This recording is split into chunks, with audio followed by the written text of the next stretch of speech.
స్తోత్రాలయ్యా. ఇంతలో సాక్షులు ఇచ్చిన బిడ్డలందరినీ జ్ఞాపకం చేసుకున్నాయి. అందరికీ ప్రతి ఒక్కరికి వారికి ఉన్న అవసరాలు ఏంటో మీకు తెలుసు. అందుకే భక్తుడైన పౌలు అంటాడు, యేసుక్రీస్తు మహిమ అవసరంలో మీకున్న ప్రతి అవసరము ప్రభు తీర్చునుగాక అని నాయన ఆ దైవజనుడు పలికిన మాట మేము పలుకుతున్నాం. ఈ రోజు నాయన ఎంతమంది సాక్ష్యం ఇచ్చారో వారికి ఉన్న అవసరాలను ప్రభు తీర్చునుగాక, యేసయ్య తీర్చునుగాక, యేసయ్య తీర్చునుగాక, యేసయ్య స్వస్థపరచునుగాక, యేసయ్య బాగు చేయునుగాక, యేసయ్య ఆశీర్వదించునుగాక. అట్టి ప్రతి ఒక్కరు దయచేయండి ఆయన. మీకు వందనాలు చెల్లిస్తున్నాం తండ్రి. ఇంకా సాక్షి చెప్పిన బిడ్డలు ఉన్నారు, వారికి కూడా చెప్పడానికి కృప దయచేయండి. ప్రతి ఒక్కరిని మీరు రక్షించండి, బాగు చేయండి, బలపరచండి.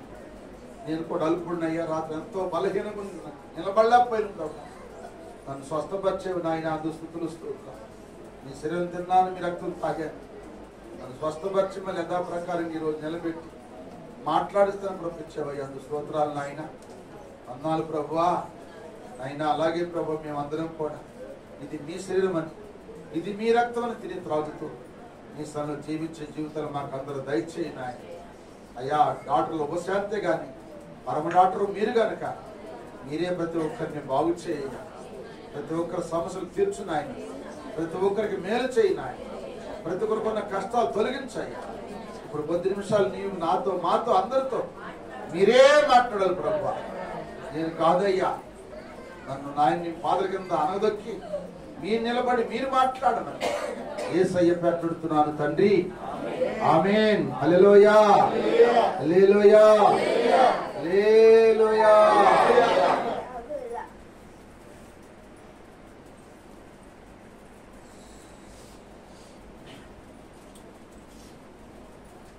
దేవుని వాక్యాన్ని ధ్యానం చేద్దాం. యెషయా గ్రంథం 60 అధ్యాయం 7వ వచనం చదవండి.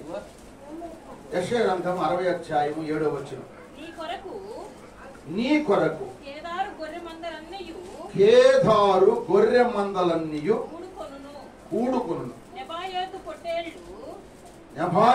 పొట్టేళ్లు నీ పరిచర్యకు ఉపయోగములగును. చాలా ఇక్కడ ప్రవక్త అయిన యెషయా గారు ద్వారా దేవుడు ఇశ్రాయేలు గురించి చెబుతున్నాడు. ఏం చెబుతున్నాడంటే మళ్ళీ అంటే మన కొరకు ఏ గొర్రె మంద అంటే కేదారు గొర్రె మందలు అన్నాడు. కేదారు గొర్రె మందలన్నీ పుడుకుంటే అంటే ఎవరి కొరకు? దేవుని కొరకు. దేవుని కొరకంట కేదారు మందలన్నీ పూడుకొను అన్నాడు. అంటే కేదారు అనగా ఒక వ్యక్తి పేరు అన్నమాట. ఒక వ్యక్తి పేరు. ఎవరా వ్యక్తి అంటే అబ్రహాముకు మనవడు. ఈ కేదారు అనే వ్యక్తి ఎవరికి మనవడు అంటే అబ్రహామునకు మనవడు. ఆదికాండం 25వ అధ్యాయము 13వ వచనం. ఈ కేదారు ఎవరి కుమారుడు అంటే ఇస్మాయేల్ కుమారుడు, అబ్రహామునకు మనవడు. ఇస్మాయిల్ గా మనవడు అబ్రహాం. ఇస్మాయిల్ గా కొడుకు, అబ్రహాం గా మనవడు అంటే కేదారు. చదవమ్మా. ఇస్మాయిలుకు జ్యేష్ఠ కుమారుడైన నెబాయోతు కేదారు 12 మంది. చాలా ఇక్కడ 12 మంది కుమారులు ఎవరికంటే ఇస్మాయిలుకు. ఇస్మాయిల్ గురించి అబ్రాము, ఇస్మాయిల్కు సొంత కొడుకు, అబ్రాము సొంత కొడుకు. కానీ అతనికి చిల్లిగా వంత ఆస్తి పంచిపెట్టల. ఆయన పంపేటప్పుడు ఒక నీళ్ళ తిత్తి అంటే నీళ్ల బాటిల్ మాత్రం ఇచ్చాడు, కానీ కనీసం ముద్ద అన్నం పెట్టిన పంపల, మూటగట్టి పంపల. కానీ అతని గురించి ఏంటంటే అబ్రహాము ప్రార్థన చేశాడు. ఎవరి కొరకు? ఇస్మాయిల్ కొరకు ప్రార్థన చేశాడు. ఆ ప్రార్థన ఆలకించిన దేవుడు ఇస్మాయిల్ కడుపున 12 మంది పిల్లలు పుట్టారు. అలా చెప్పండి. యాకోబుకు 12 మంది కుమారులు పుట్టారు. ఇస్మాయిల్ కూడా 12 మంది కుమారులు పుట్టారు. అబ్రాము సంతానం యాకోబు. ఎవరు అబ్రాము సంతానం? ఎవరు? ఇస్మాయిల్. ఇస్మాయిల్ 12 మంది పిల్లలు పుట్టారు. యాకోబునకు కూడా 12 మంది పిల్లలు పుట్టారు. యాకోబు 12 మందిలో కొంతమందే శ్రేష్ఠులు, కొంతమంది మంచోళ్ళు కాదు. కానీ ఇస్మాయిల్ కుమారులు 12 మంది కూడా మంచివారు. సోదరు చెప్పండి. అందుకే దేవుడు వారిని అంట 12 మందిని 12 రాజులుగా చేశాడంట. ఆ తర్వాత చదువుకున్న అధ్యాయం 12 మందిని కూడా ఏం చేశాడంట? 12 మందిని రాజులు చేశాడు. కానీ ఎవరిని తక్కువ చేయడంట దేవుడు. కానీ యాకోబు కుమారులకు తక్కువ చేశాడు. యాకోబు కుమారులో యోసేపు ఒక్కడే రాజు అయ్యాడు. అంటే యోసేపు రాజు అంటే ప్రధానమంత్రిగా. రెండో రాజు ఎక్కడ అయ్యాడు? ఐగుప్తులో అయ్యాడు. యోధా దేవుని స్తుతించడానికి యోధా గోత్రం నుంచి యేసు వచ్చాడు. తత్వ వాళ్ళందరూ కూడా ఎవరికి వాళ్ళందరూ మనస్తత్వం మంచిది కాదు. యాకోబు కుమారులు. యాకోబు ప్రార్థనాపరుడు. మరి యాకోబు రాత్రంతా ప్రార్థన చేసిన వాడు దేవుని దగ్గర. దేవునితో పెరుగులాడిన వాడు, దేవుని చేత దెబ్బతిన్నవాడు, దేవుని చేత ఆశ్రయించబడినవాడు. కానీ అతను బిడ్డల్లో సరైన ప్రవర్తనము లేదు. కానీ అబ్రహాము కుమారుడు ఇస్మాయిల్కి చిల్లిగంత ఆస్తి పంచపోయినా అబ్రహాము చేసిన ప్రార్థన దేవుడు ఆలకించి 12 మంది కుమారులు ఇస్తే ఆ 12 మంది కుమారులు దేవుడు 12 మంది రాజులు చేశాడు. ఆ రాజుల్లో రెండో కుమారుడు ఎవరనగా కేదారు. సోదరు చెప్పండి. కేదారు. ఇది 2 గంటల ప్రసంగం. నేను ఒక పావు గంట చెప్పాలి, టైం లేదు. ఇది 2 గంటల ప్రసంగం. కేదారు అనుభవంలో 7 విషయాలు చెప్పాలన్నా నాకు సమయం చాలు. ఒక గంట మీకు జ్ఞాపకం చేస్తాను. ఎందుకంటే టైం లేదు. ఎందుకంటే పొద్దున పూట 10 కూర్చొని ఉంటారు. వాళ్ళు ఆకలి ఉంటారు. కొంతమంది 11ంటికి వచ్చిన వాళ్ళు ఉంటారు. కొంతమంది 12 గంటలకు వచ్చిన వాళ్ళు ఉంటారు. కనుక అందుకని చంద్రకాడ అందరూ వస్తే అందరూ పిల్లలు అన్ని పిల్లకాడ అయిపోతాయి. చక్కగా గంట సేపు దేవుని వాక్యము ఆహారం భుజించవచ్చు. ఇది ఆత్మీయ ఆహారం. అందుకే యేసు నాడు మీ పితరులు మన్నా తిని చనిపోయారు, నేను ఇచ్చే ఆహారం తిన్నవాడు ఎన్నడూ చనిపోవడం. ఏంటి నీ ఆహారం అంటే నేను ఇచ్చే జీవ ఆహారం. అదే జీవ ఆహారం అంటే వాక్యం.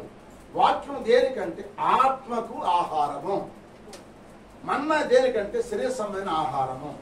శరీర సంబంధమైన ఆహారం తింటాము, కానీ ఆత్మ బట్టి ఆహారం తినలేకపోతున్నాం. ఆత్మ సంబంధమైన ఆహారం తినాలంటే ములుగుతాము, మొక్కుతాము, ఆ కాసేపు వెళ్ళిపోతాం అంతే. కొంతమంది ఇండ్రు, కొంతమంది టైం చూసుకుంటారు, కొంతమంది అటు ఇటు చూసుకుంటారు, కొంతమంది కిందకి చూసుకుంటారు, కొంతమంది నిద్రపోతుంటారు. కానీ వాక్యం అంతా చూసాడు నాకు తెలుసు. కొంతమంది ఉన్నారు వాక్యం అయిపోయి చూస్తారు. కొంతమంది జీవాహారము అనగా దేవుని వాక్యం. ఈ వాక్యాన్ని మనం భుజిస్తే ఆత్మ బలపడుతుంది, ఆత్మకు శక్తి వస్తుంది, ఆత్మకు ధైర్యం వస్తుంది, ఆత్మ బలపడుతుంది. హల్లెలూయా. శరీరానికి కావాల్సిన ఆహారం 6 రోజులు తింటున్నాం. ఒక గంట సేపు ఆహారం తినడానికి మీరు చంద్రకాడు వస్తే ఎంత కమ్మన ఆహారం తినొచ్చు మీరు. పరిశుద్ధాత్ముడు మాట్లాడ్డా పరుగులు తీయాలా? కన్నా పరుగులు తీయాలా? అక్కడ చెప్పట్లేదా? గంటల తరబడి చెబుతారు వాక్యం.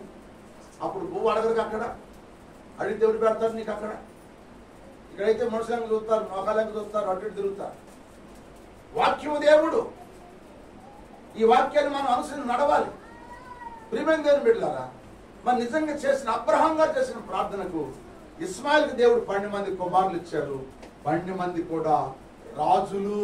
హల్లెలూయా. ఆ రాజులో రెండో రాజు ఎవరనగా కేదారు. అందుకే కేదారు గొర్రెలు మందగా ఊడుకుంటే. ఎక్కడ ఊడుకుంటే ఈ మంద అంటే యోహాను సువార్త 20వ అధ్యాయము మొట్టమొదటి చదవండి. ఎందుకు ఊడుకుంటే చూద్దాం. చూడండి ఎక్కడ ఊడుకుంటే అంట ఆదివారమున ఇంకా చీకటిగా ఉన్నప్పుడు మగ్దలేని మరియా పెందలకాడ సమాధి వద్దకు వచ్చి సమాధి మీద ఉన్న రాయిని తీయబడి ఉంటా. చూడండి ఇప్పుడు ఏడకొచ్చారు వీళ్ళు. ఈ మధ్యలోనే మరి ఏరొక మరి ఏడకొచ్చారంటే ఆదివారం నాడు పెందలకాడ వచ్చారు. ఏడకొచ్చారు? సమాధికి వచ్చారు. ఇప్పుడు కేదార్ వారు కూడా ఎక్కడ కూడుకుంటారంటే ఆదివారం నాడు కూడుకుంటారంటాడు అందరు కూడా. వాళ్ళ గురించి ఇరిమియా చెబుతాడు. చూడండి ఇరిమియా గ్రంథంలో మీకు ఆ మాట జ్ఞాపకం చేస్తాను. 49వ అధ్యాయం 28వ వచనం. ఇరిమియా గ్రంథము 49వ అధ్యాయం 28వ వచనం. బబులోను రాజైన నెబుకద్నెజరు కొట్టిన కేదారును గూర్చి హాసోరు రాజ్యమును గూర్చి యెహోవా సెలవిచ్చిన మాట లేచి కేదారునకు వెళ్ళుడి. హల్లెలూయా. కేదారికి వెళ్ళండి. ఎందుకంటే కేదారికి వెళ్తే వాళ్ళలో ఉన్న ఐక్యత ఏంటో మీరు చూస్తారు. వాళ్ళు కూడుకుంటారు. వాళ్ళని గొర్రెలు పోల్చాడంట దేవుడు. సూత్రం చెప్పండి. మేకలు పోల్చలా, మేకలు శపించబడ్డాయి, గొర్రెలు ఆశ్రయించబడ్డాయి.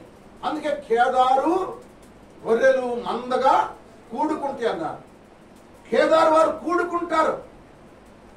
ఏడ కూడుకుంటారు? ఆదివారం అందరూ ఐక్యతలు కూడుకుంటారు అంటాడు. అందుకే దేవుడు చెబుతున్నాడు కూడా, మీరు కేదారుకి వెళ్ళండి. హల్లెలూయా. ఎందుకంటే వాళ్ళలో ఉన్న ఐక్యత, హల్లెలూయా, వాళ్ళలో ఉన్న ఒక పట్టుదల, ఒక విశ్వాసం. వాక్యం ఉంటారు కానీ ఐక్యత లేదు మనకి. వాక్యం ఉంటారు కానీ దాన్ని గ్రహించరు మనం.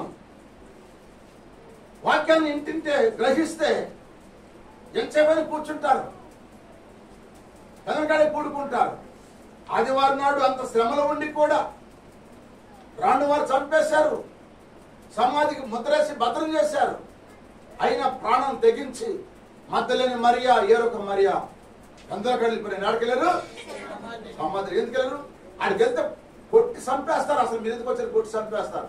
అటువంటి స్థలానికి వెళ్ళారంటారు వాళ్ళు, భయం లేకుండా. ఎందుకంటే మాకు యేసయ్య కావాలి అని. మరి మనకి యేసయ్య అంటే భయం లేదు కానీ మనుషులంటే భయం. మనుషులంటే మనకి భయం. వాళ్ళు ఏమంటారు, వీళ్ళు ఏమంటారు? మనుషులు భయపడి వెళ్ళకంటున్నాం కానీ దేవుని భయపడి ముందు రాలేకపోతున్నాం. అందుకే కేదారు వారు రావటానికి కారణం ఏంటంటే కేదారుకి కాపరున్నాడు, నీకు కాపరున్నాడు. అందుకే భక్తుడు దావీదు అంటాడు, యెహోవా నాకు కాపరి అన్నాడు. కాపరి అనే మాటకు అర్థం ఏంటి తెలుసా? ఇదిగా చదవండి. మూడు మాటలు. కా అంటే కాపలా కాసేవాడు. చెప్పండి, కాపలా కాసేవాడు. కా అంటే కాపలా కాసేవాడు. కాపలా ఎవరు కాస్తారు చెప్పండి? దేనికి కాస్తారు కాపలా? ఏమండి, దేనికి కాపలా కాస్తారు? పొలం మీద ఒడ్లుంటే కాపలా కాస్తారు. ఏమండి, ఏదో ఇల్లు కడుతుంటే సామాను ఉంటే అక్కడ కాపలా మనిషిని పెడతారు లేదా? కాపలా మనిషి ఉండాలి. కాపలా మనిషి లేకపోతే వస్తువులు ఎత్తుకుపోతారని కాపలా పెడతారు. అందుకే కా అంటే కాపలా కాసేవాడు. పా అనగా పరిశుద్ధుడు. రి అనగా రిక్తుడు. స్వతం చెప్పండి. కా అంటే కాపలా కాసేవాడు. పా అంటే పవిత్రంగా ఉండేవాడు, పవిత్రంగా ఉండేవాడు. రి అంటే రిక్తుడు అంటే తగ్గించుకునేవాడు. కాపరి ఎట్టుండాలంటే కాపలా కాసేవాడుగా, పవిత్రంగా తగ్గించుకునేవాడే కాపరి.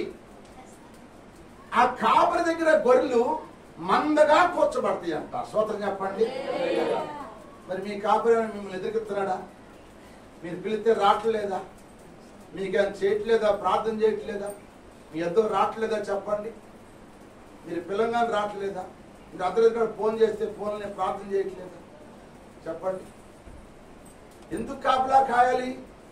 దేవుడు పెట్టిన పని. నాకు దేవుడు ఈ పని అప్పగించాడు. మన వెంకటేశ్వర గారు ఉన్న కౌన్సిలర్ గారు, వారు వార్డు కౌన్సిలర్ గారు. కౌన్సిలర్ పని ఏంటంటే వార్డు ఎట్టుందో చూసుకునే బాధ్యత ఆయనకు ఉంది. ఆయన చూసుకోవాలి. చూసుకుంటేనే ఆయన మంచి పేరు ఉంటుంది, సమాజం మెచ్చుకుంది, సంఘం నాయకులు మెచ్చుకుంటారు. కానీ మంచిగా చూసినా కూడా కొంతమంది ఏం చేస్తారంటే చెడుగా భావిస్తారు. అలాగే కాపరి కూడా దేవుడు ఒక బాధ్యత అప్పగించాక ఆ బాధ్యత అప్పగించిన కాపరి మిమ్మల్ని కాపలా కాస్తూ మీ కొరకు ప్రార్థన చేస్తూ తగ్గించుకుని లోబడి మీ పని చేస్తుంటే కాపరి మాట వినరు. కాపరి మాట విన్న గొర్రెలు ఆస్వాదించబడును గాక.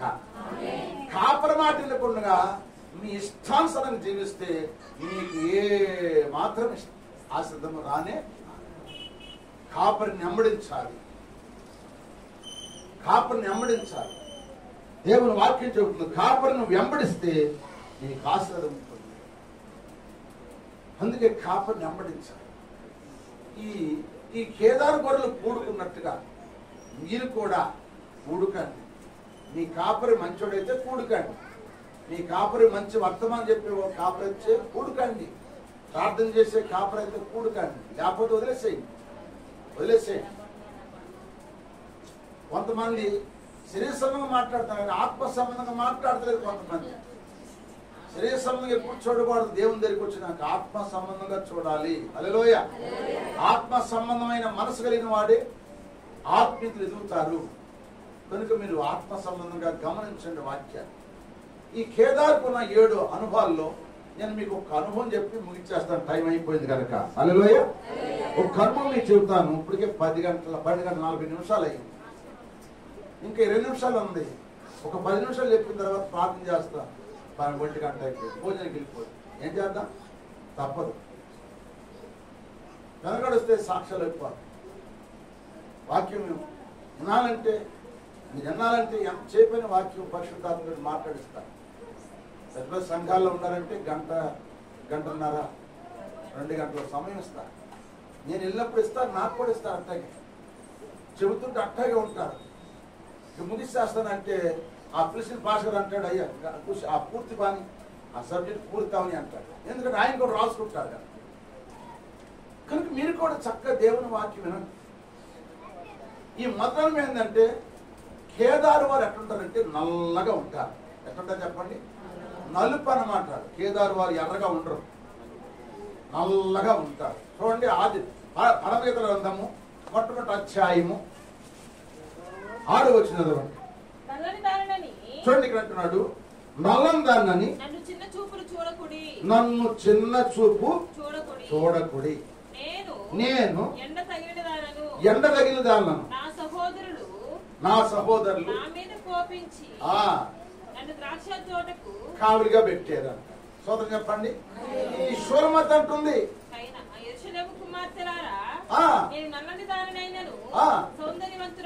చూడండి కేదారు వారి గుడారముల వలెను సొలొమోను నగర తెరల వలెను సౌందర్యవంతురాలను. ఆమేన్ చెప్పండి. హల్లెలూయా. ఎవరు ఈమె? సియోను కుమార్తె. ఎవరంటే చెప్పండి, ఎవరు? సోల్మతి, సియోను కుమార్తె. యెరూషలేము కుమార్తెలు అంటున్నారు, ఎగతాళి చేస్తున్నారు. ఎందుకంటే నల్లగా ఉందామా. ఎట్లా ఉంది చెప్పండి, నలుపుగా ఉంది. కొంతమంది నలుపులను ఎగురుతారు, కొంతమంది నలుపులను ఎగురుతారు. పెళ్లి కావాలంటే ఎర్రగా ఉండాలంటే పిల్లలు, ఎర్రటి పిల్లలు కావాలని చూస్తాను చాలా మంది. ఎర్ర పిల్లలు అయితే ఎర్రటోళ్ళు పుడతారు. ఎర్రటోళ్ళు పుడితే మంచిగా కట్నం లేకుండా చేసుకుంటాం అనుకుంటారు. కొంతమంది రచన చేసుకోవాలి, కట్నం లేకుండా ఉంది. నీ నలందానని నన్ను మీరు చిన్న చూపు చూడకండి. నేను బహు ఎండ దెబ్బ తగిలాను. నా సహోదరులను కావలగత్తిగా ఆ ద్రాక్ష తోటలను కావలు పెట్టారు కనుక నేను సౌందర్యవంతులు అంటుంది. హల్లోయ. పై రూపం అందం కాదు కావాల్సింది, హృదయం సౌందర్యంగా ఉండాలి. హల్లోయ. హృదయం సౌందర్యంగా ఉండాలి. అందుకే సొలొమోను భక్తుడు అంటాడు, సామెతల గ్రంథం 31వ అధ్యాయము 8వ వచనం అంటాడు, అందం మోసం సౌందర్యర్థం యెహోవాయందు భయభక్తులను కొనియాడబడిన స్త్రీ. ఆమేన్. అందం మోసం సౌందర్యార్థం యెహోవాయందు భయభక్తులైన స్త్రీ కొనియాడబడిన అంటాడు. దాని మీద ఒక పాట రాశాడు భక్తుడు. అందం మోసం సౌందర్యం వ్యర్థం అంటోంది పరిశుద్ధ బైబిలు గ్రంథం.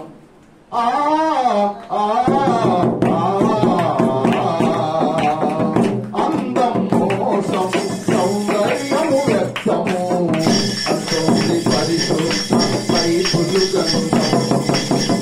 కాలే కాటిలో కరిగే ఈ అందం, కాలే కాటిలో కరిగే ఈ అందం, కాలును కలకాలు నిప్పుల గుండం, కాలును కలకాలు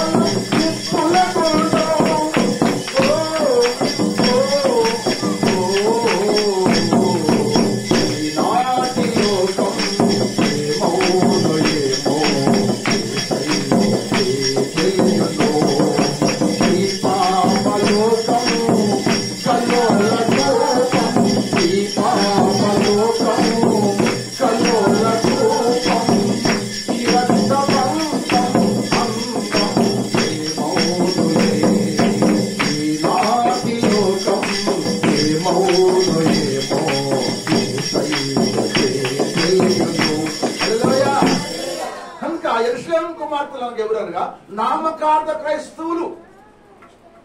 వాళ్ళు ఎట్టోళ్లే కానీ చెప్పాలి, వాళ్ళు నామకార్థమైన క్రైస్తవులు. వాళ్ళకి ఎప్పుడు ఆడంబరాలు కావాలి. వాళ్ళకేం కావాలి? ఆడంబరాలు కావాలి. ప్రజలు ఎక్కువగా కనపడాలి, ఆడంబరాలుగా కలిగి ఉంటారు. కానీ శివుని కుమార్తెలు నల్లగా ఉందంటే శరీరం నలుపు కానీ గుణము సౌందర్యవంతులంట. హల్లోయ. అందుకే కేదారు వారు నలుపు అయిన వాళ్ళు సౌందర్యవంతులు. అది చెప్పండి. ఆయన దేవుడు పైరూపం చూడటం ఎప్పుడు కూడా లోన్ చూస్తారు. అందుకేదా సమయం వెళ్ళి యశ్వ కుమారుడు అభిషేకించబోతున్నాడు కొమ్ములో తైలం తీసి.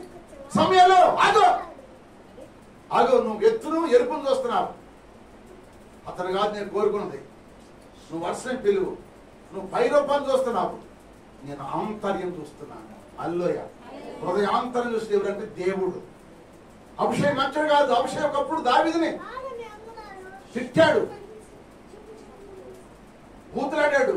దావీదు నా తమ్ముడు, అతను చూడమాక నువ్వు పిలువ అన్నాడు. అందరిని పిలిస్తే ఎవరు రావట్లేదా? దావీదు యెషయా గారి కూడా స్వార్థం ఉంది. 7 కొడుకుల మీదే చూపిస్తాడు కానీ ఆ రోడ్డు మీద చూపిట్లా మనసు. 7 శుద్ధి చేసి 7 కూర్చోబెట్టాడు. అబ్బాయి మరి నువ్వు కూడా ఉండరా, నేను కూడా శుద్ధి చేస్తాను, దేవుడు ఎవరిని అభిషేకిస్తాడు ప్రవక్త వస్తున్నాను చెప్పి ఆయన కూడా ఉంచాలా ఇంటికాడ ఉంచుకోండిగా ఆయన కేటాయించాడు గొర్రెలు కాసుకుపోవాలని. 7 పెట్టాడు.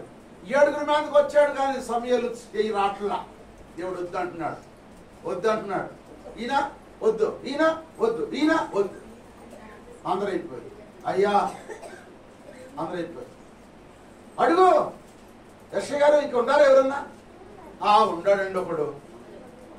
ఎక్కడ ఉన్నాడు అయ్యా? మరి ఆయన పిల్లలేదు. ఆడెందుకు అయ్యాడు? పనికిన మాలాడు, చదువు లేదు, ఏమి లేదు, సంజ లేదు, మనకి ఏమి లేదయ్యా. ఆడు అరణిలో గొర్రెలుగా వస్తున్నాడు, అందుకని ఆయన పిలవలేదు అయ్యా. ఆడికి ఎందుకు అయ్యా? ఆడి మీద వీళ్ళందరి మీద రాని అభిషేకం ఆడి మీద కట్టొచ్చింది, రాదయ్యా అన్నాడు. పిలువయ్యా, పిలువనంపించాడు. కూర్చుందాం అనుకున్నారు.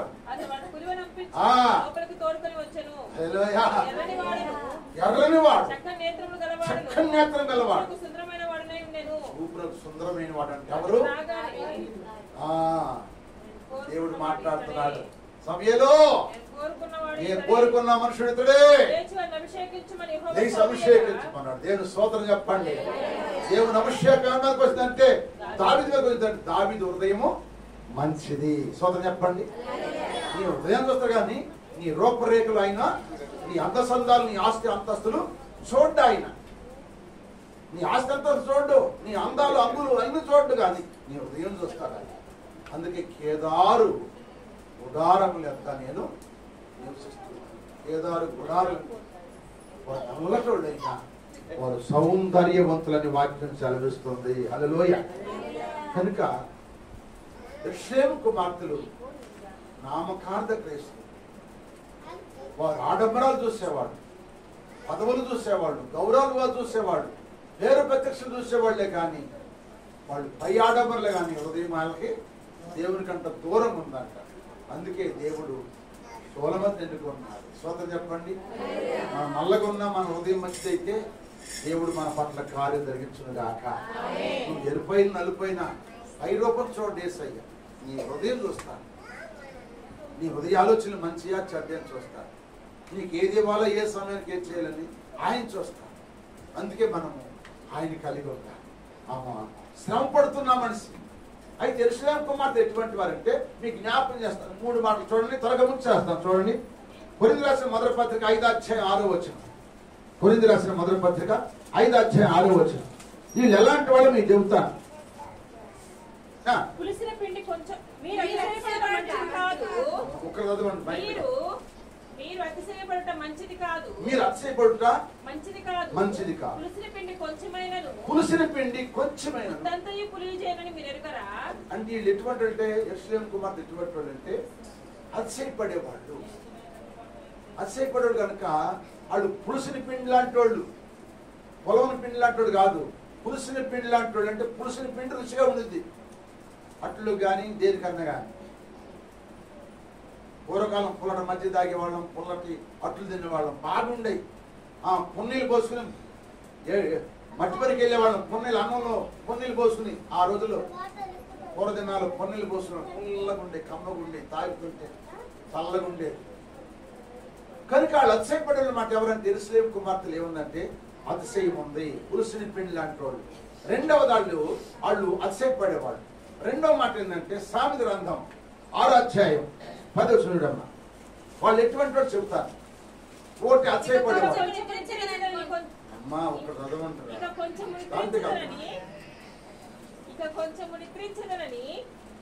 ఒక్కరు చదవండి.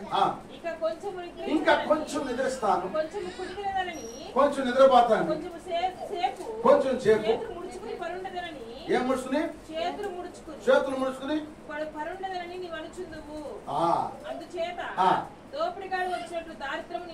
అది. ఈ దరిద్రులు ఎవరంటే వాళ్ళే నిద్రపోతులు అన్నమాట. యెరూషలేము కుమార్తెలు ఒకటి అతిశయపడేవాళ్ళు, రెండోది నిద్రపోతులు. అంటే తిండి నిద్రపోతులు అంటే శరీరం పని నిద్రపోతులు కాదండి అంటూ దేవుని పని నిద్రపోతులు. దేవుని పనిలో నిద్రపోతారు కానీ శరీరం పనికి తెల్లవారుజాము వెళ్తారు. వాళ్ళ మీద బట్టలేసి దబా దబా బాదుతారు. వెళ్తాను పనికి. నిద్రపోతులేం కాదండి. శరీరం పని కాము చెప్పండి, నిద్రపోతులు కాదు. కానీ ఆత్మసం పనికి వాళ్ళు నిద్రపో. అందుకే కొంచెం నిద్రపోతా ప్రార్థన చేసుకోండి. తెల్లగా లేవాలంటే కొంచెం నిద్రపోతా, కొంచెం కురుదా, ఇంకా కాళ్ళు ముడుచుకుంటా. అందుకే దోపిడిగాడు వస్తున్నాడు. అందుకే దరిద్రులు అయిపోతున్నారు. దోపిడిగాడు వచ్చేస్తున్నాడు, దొంగోడు ఎత్తుపోతున్నాడు. నీ దగ్గర ఉన్న ఆత్మీయ జీవితాన్ని కోలుపట్టేస్తున్నాడు. నీ దగ్గర ఏమి లేదు. ఆత్మీయ జీవితంలో నువ్వేమి లేదు నీ దగ్గర. దొంగోడు ఎత్తుపోయాడు కనుక దరిద్రాలు అయిపోతున్నావు. అందుకే నువ్వు వచ్చి ఎంత ప్రార్థన చేసినా కూడా నీ దరిద్రత పాటలా, నీలో దరిద్రత పాటలా. నీకెప్పుడు సమస్యలే, నీకెప్పుడు ఏదో బాధలే అనుకుని చావట్లేదంటే కారణం ఏంటంటే నువ్వు తెల్లవారుజాము లెగవు, ప్రార్థన చేయవు. అందుకే యెరూషలేము కుమార్తె రెండో అనుభవం ఏంటంటే వారు నిద్రపోతులు. స్వతం చెప్పండి. ఒకటి అతిశయపడేవాళ్ళు, రెండు నిద్రపోయేవాళ్ళు. మూడోది ఎటువంటి అంటే చెప్తాను. మూడోది ఎటువంటి అంటే ఆదికాండం 25వ అధ్యాయం 30వ వచనం. ఆదికాండం 25వ అధ్యాయం 30వ వచనం. నేను చేస్తాను. అమ్మా చూడండి, నేను అలసి ఉన్నాను. ఆ ఎర్రగా ఉన్న దానిలో కొంచెము దయచేసి నాకు వీళ్ళు తిండిపోతారు. స్వాతం చెప్పండి. ఎవరండి వీళ్ళు?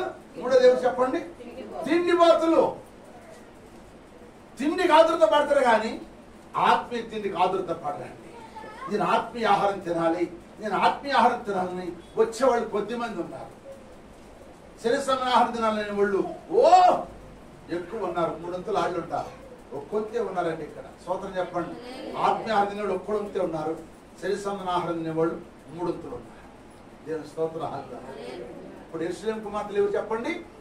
ఒకటి అతిశయపడేవాళ్ళు, రెండు నిద్రపోతులు, మూడవది తిండిపోతులు. అందుకే వారు దరిద్రులు కనుక వాళ్ళు పరలోకం వెళ్ళేవాళ్ళు కాదు. వాళ్ళు భూలోకం నామకార్థమైన జీవితం, నామకార్థ క్రైస్తవులు. అయితే ఈ సియోను కుమార్తె అయిన ఈ కేదారు గుడారం దగ్గర ఉన్న ఈ సొలొమోను ఎవరు తెలుసా? కష్టపడి పనిచేసేది. ఎవరికి? దేవుని పనులు కష్టపడే వ్యక్తి.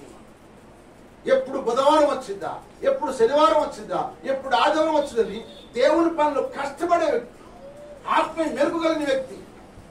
తెల్లవారుజామున ప్రార్థన చేసుకోవడానికి, రేమొదటిజాము ప్రార్థన చేసుకోవడానికి, ఖాళీ సమయంలో ఉన్నప్పుడు ప్రార్థన చేసుకోవడానికి మెరుగు కలిగిన వ్యక్తి కనుక ఈమె నల్లబడిపోయింది, శ్రమంలో నల్లబడిపోయింది కానీ సౌందర్యవంతురాలు. హల్లెలూయా.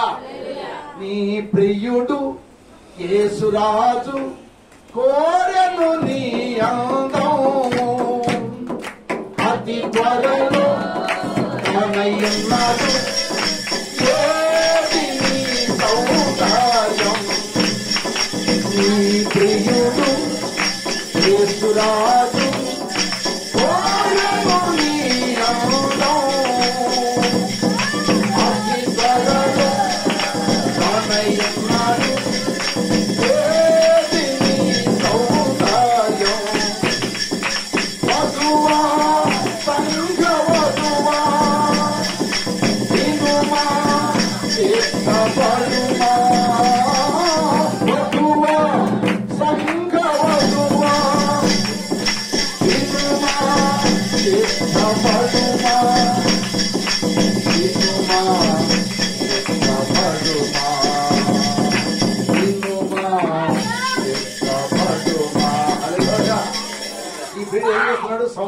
చూస్తున్నాడా? ఏం చూస్తున్నాడు? ఆ బీడు ఎవరు? యేసుదాడు. సౌందర్యం చూస్తున్నాడు. నీ కోరాడు నీ అందం. ఏ అందము? హృదయ అలంకరణ చూశాడు, హృదయాన్ని చూశాడు. హల్లెలూయ, హృదయాన్ని చూశాడు. అందుకే రాణి నేను వస్తీకి బదులు ఎవరు చేస్తున్నాడు? ఎస్తేరుని చేసుకున్నాడు. సోదరు చెప్పండి. వస్తీలో గర్వం ఉన్నది, కానీ ఎస్తేరులో గర్వము. ఆమె దీన మనసు కలిగింది కనుక ఆమె సౌందర్యం చూశాడు, ఆ ఉదయాంతరం చూశాడు, ఆమె దయగలిగి. ఈ ఉదయకాలం దేవుని వాక్యం ప్రియమని దేవుని పెట్టారు. కేదారు వారు మొట్టమొదటిది ఏంటంటే, కేదారు వారు ఎవరంటే